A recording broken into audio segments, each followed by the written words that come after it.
नमस्कार। सलमान खान को लेकर के फिर से ट्विटर पे बहुत सारी चीज़ें की मांग उठ रही हैं। एक बहुत बड़ा मुद्दा सामने आ गया है। सलमान खान के 350 करोड़ के लेन देन को लेकर के बहुत तरह के रिएक्शन आ चुके हैं। आखिर सलमान खान किस चीज़ को लेकर के 350 करोड़ की कंट्रोवर्सी में सम्मिलित हो गए। हालांकि सलमान खान की तो कंट्रोवर्सी से पुराना रिश्ता है, लेकिन इस बार की जो कंट्रोवर्सी सामने आई है वो सच में एक बहुत ही शॉकिंग है, जो कि आज मैं आपको इस वीडियो में बताने वाला हूं। उसके बाद आपको हर एक चीज आप ही को डिसाइड करनी है, तो इस वीडियो पे बने रहिएगा अंत तक।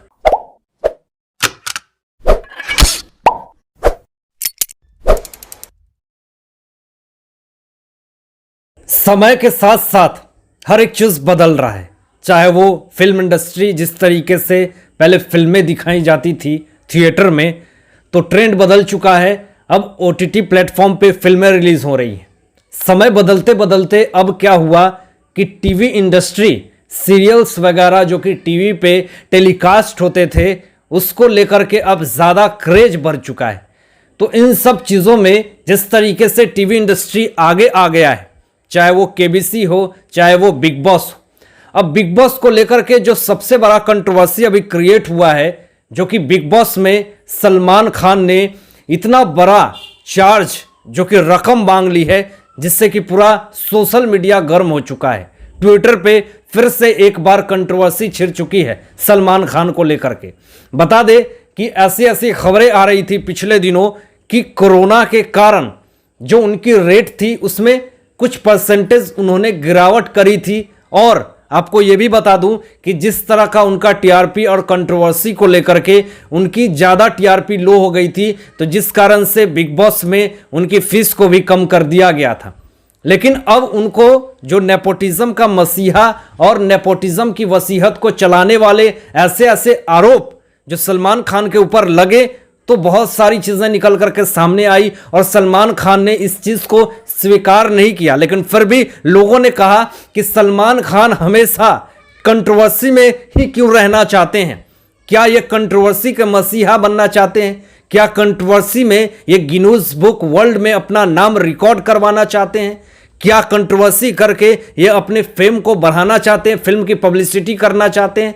तो इस तरह की चीज़ें लोगों ने करी।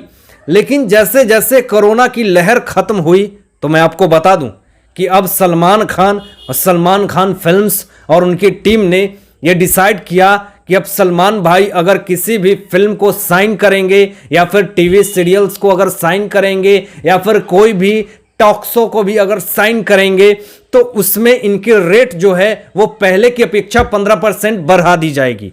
अब जो सबसे बड़ा मुद्दा ये निकल करके सामने आया है कि जो नया बिग बॉस जो होने वाला है, उसके लिए सलमान खान ने 350 करोड़ रुपए की डिमांड कर दी है। अब इससे पूरी तरीके से सोशल मीडिया पे हड़कंप मच चुकी है और सोशल मीडिया पे सलमान खान को पूरी तरीके से लोगों ने ट्रोल करना शुरू कर दिया है। अब आपको बता दें कि क्यों ट्रोल कर रहे हैं लोग सलमान खान को। 350 करोड़ की जो डिमांड सलमान खान ने कर दी है, कंट्रोवर्सी तो पूरी तरीके से जोर शोर से हो रही है।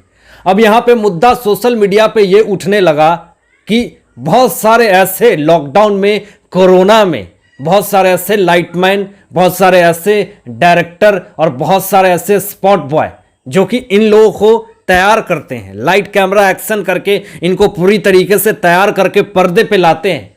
वो सारे लोगों की पेमेंट को क्यों नहीं बढ़ाया गया है?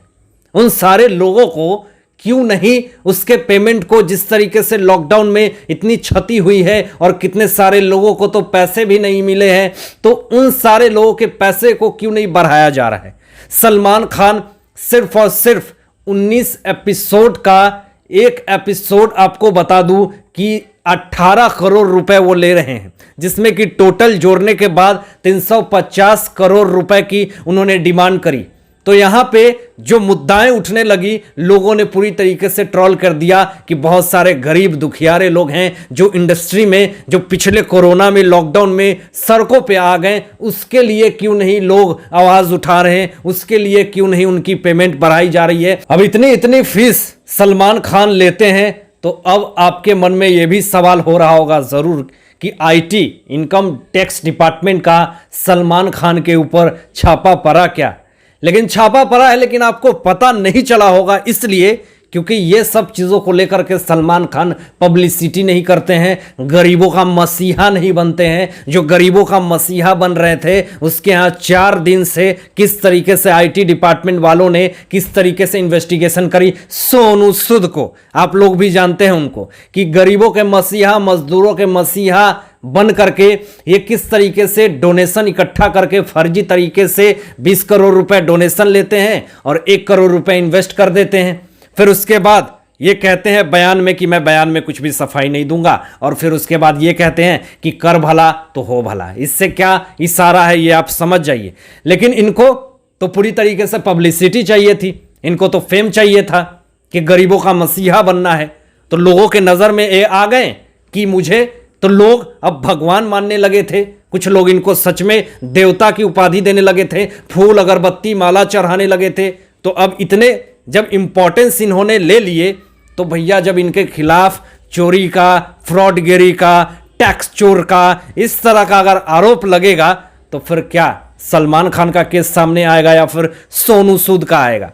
अब आपको बता दें कि 2000 में ही, 2000 ईस्वी की बात कर रहा हूं, पनवेल जगह पे इनकम टैक्स डिपार्टमेंट का छापा पड़ा था। आपको पता नहीं होगा शायद, ये सलमान खान के घर पे ही छापा पड़ी थी, जिसमें कि बहुत बड़ा आरोप लगा था इनकम टैक्स डिपार्टमेंट के तरफ से। तो ये भी ये तो नहीं थे उस समय, ये क्योंकि इनको तो गरीबों का मसीहा बनने की आदत नहीं है, इसलिए इस केस को ज्यादा हाईलाइट नहीं किया गया। लेकिन सोनू सूद जिस तरीके से हाईलाइट होना चाहते हैं, प्रसिद्ध होना चाहते हैं, गरीबों के देवता बनना चाहते हैं, तो फिर तो भैया यहां पे लतार तो लगनी ही है। अब सलमान खान को अपनी लेविश लाइफ को जीने के लिए क्या फीस को बढ़ानी पड़ रही है अपनी, या फिर राधे फिल्म की जिस तरीके से पिट गई, जिस तरीके से बॉक्स ऑफिस पे अच्छा काम नहीं करी, ऑडियंस जिस तरीके से नाखुश रही इनके फिल्मों से, तो क्या उसकी ये वसूली कर रहे हैं जिस तरीके से लॉस हुआ, या फिर लॉकडाउन में जिस तरीके से इतने सारे लॉसेस उनको देखने पड़े, इतने दिन बैठ करके जिस तरीके से पनवेल में जैकलिन के साथ जिंदगी बितानी पड़ी, वो सारी चीज़ों का क्या वो वसूली कर रहे हैं बिग बॉस में अपने फीस को बढ़ा करके। ऐसी खबरें सोशल मीडिया पे पूरी तरीके से फैल रही। अब जैसा कि सलमान खान की टीम के तरफ से ये एक अनाउंसमेंट हो चुका है कि कभी ईद कभी दिवाली ये फिल्म रिलीज हो सकती है। अब ये अपने शो की जिस तरीके से फीस बढ़ा रहे हैं, वसूली कर रहे हैं अपनी लेविश लाइफ को जीने के लिए, अगर ऐसी स्थिति है तो इनको फिल्में बनाने की क्या जरूरत है। फिल्में ना बनाए, चुपचाप बैठ जाए जैसे शाहरुख खान बैठे हुए हैं, ऐसा उनके ही फैंस और उनके ही फॉलोअर्स और हैटर्स का कहना है। आपको यह भी बता दें कि शायद जिस तरीके से हम आपके हैं कौन, मैंने प्यार किया, इतनी बड़ी बड़ी फिल्में हिट दे दी हैं सलमान खान ने, शायद अब ऐसी फिल्में शायद ही बॉलीवुड इंडस्ट्री में देखने को मिलेगा। जैसा कि अब फिल्में आ रही है बॉलीवुड में, यह भी उनके ही फैंस का कहना है। अब पूरी तरीके से स्थिति और मनोस्थिति बिल्कुल ही बदल चुका है लोगों का उनके प्रति सलमान खान को लेकर के। हालांकि इन सारे मुद्दों पे, इन सारे बातों पे आप लोगों की क्या सोच है, आप लोग जरूर व्यक्त कीजिएगा अपने विचार कमेंट बॉक्स में। और ऐसे ही लेटेस्ट अपडेट पाने के लिए इस चैनल को सब्सक्राइब करके बेल आइकन को प्रेस कर दीजिएगा। और मुझे सपोर्ट करने के लिए दिल से धन्यवाद। Thanks for watching my videos.